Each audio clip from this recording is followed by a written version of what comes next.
Hello dear student, welcome. तो अभी next topic हम लोग इंडियन अकाउंटिंग स्टैंडर्ड 16 में पढ़ रहे हैं, कॉस्ट ऑफ मशीनरी का। तो बेसिक इसके पहले करा दिया था, अभी थोड़ा एडवांस से धीरे धीरे जाएगा, राइट। तो अभी इधर क्या दिया अपने को, टॉपिक क्या दिया, we have to find the cost of machine. तो कितने का प्लांट लाया, अलग अलग एक्सपेंडिचर हुआ, कुछ एक्सपेंडिचर नहीं लेना है। तो क्या करना है सबसे पहले मालूम है क्या, तो कॉस्ट ऑफ प्लांट कितना लाया, 27 लाख। इधर लिख देंगे cost of plant 27 lakh. Okay, इतने का उन्होंने प्लांट क्या किया, लेके आया। तो इसके बाद उन्होंने क्या एक्सपेंडिचर किया, delivery and handling cost. Initially मतलब स्टार्टिंग में तो प्लांट लाने के लिए 3 लाख उन्होंने स्टार्टिंग में क्या किया, डिलीवरी एक्सपेंस किया। ओके, लाना पड़ेगा ना, चल के तो थोड़ी आएगा मशीन। फिर कॉस्ट ऑफ साइट प्रिपरेशन, मतलब वो प्लांट लाया उसको कहाँ रखा जाएगा, नहीं कि अपने घर पे फ्रिज आता है, वॉशिंग मशीन आता है, तो उसके भी पहले सेटिंग करके रखते हैं ना, बना के रखते हैं। वैसे साइट ऑफ प्रिपरेशन, तो कितना खर्चा किया इसके ऊपर, मशीन लाने के बाद 5 लाख उसके लिए जगह बना कि ये बंदा ये मशीन इधर खड़ी रहेगी। फिर fees for advice on acquisition, कौन सा चीज़ खरीदे कौन सा नहीं खरीदे, तो ये भी कंसिडर किया जाएगा कॉस्ट ऑफ मशीनरी में।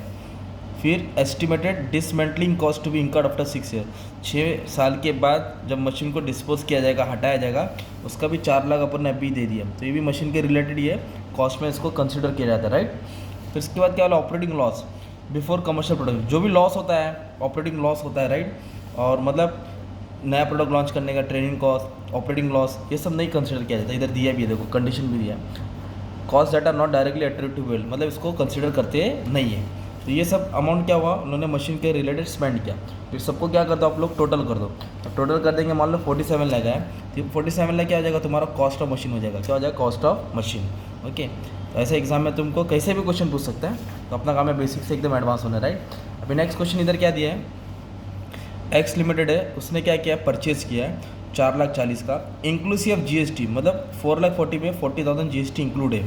तो एक मशीन खरीदा है 4,40,000 का, इधर लिख दो इंक्लूडिंग GST, बस ब्रैकेट में डाल देना। ओके, ऐसे कंडीशन डाल सकते, कुछ करने की ज़रूरत नहीं है। मतलब मशीन ने क्या 4,40,000 का है। फिर क्या वाला, कंपनी फेड फ्रैट बोला तो भाड़ा दिया मशीन लाने का, चल के तो नहीं आएगा, राइट। फ्रैट का अरेंजमेंट किया।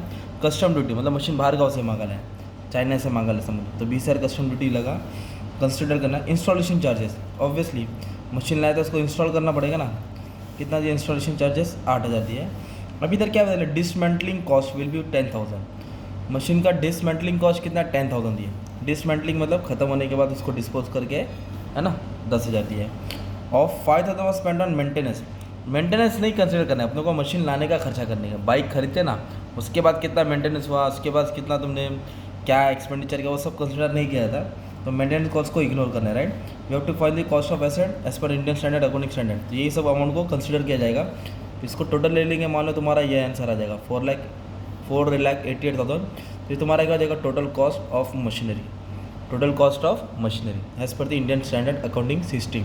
और मेंटेनेंस एंड 5,000 क्यों नहीं लगे, क्योंकि आफ्टर इंस्टॉलेशन में, right, it does not have any revenue generate capacity, वो सब थोड़ी रेवेन्यू जनरेट करेगा, राइट। इसके लिए प्रॉफिट एंड लॉस में आता है, बाकी सब मशीन के अंदर इंक्लूड करके एसेट्स में आता है। इस तरह तुम्हारा क्वेश्चन कैसे भी घुमा फिरा के आएगा, और भी बेसिक से फिर एडवांस का करा दोगा। मतलब बेसिक चीज़ से तो मालूम पड़ेगा कि मशीन की वैल्यू कितना है। इधर बोला है 3,75,000 का मशीन खरीदा है, कंपनी इस पर शिपिंग कॉस्ट दिया, ओके, शिपिंग कॉस्ट, और 30,000 क्या दिया, टेस्टिंग, वो भी आ जाएगा, right. Preparing machine for use, मतलब मशीन को इस्तेमाल करने के लिए टेस्टिंग का भी खर्चा दिया। तो टोटल कितना अमाउंट स्पेंड किया, 4,65,000। ये तुम्हारा क्या जाएगा, कॉस्ट ऑफ मशीनरी।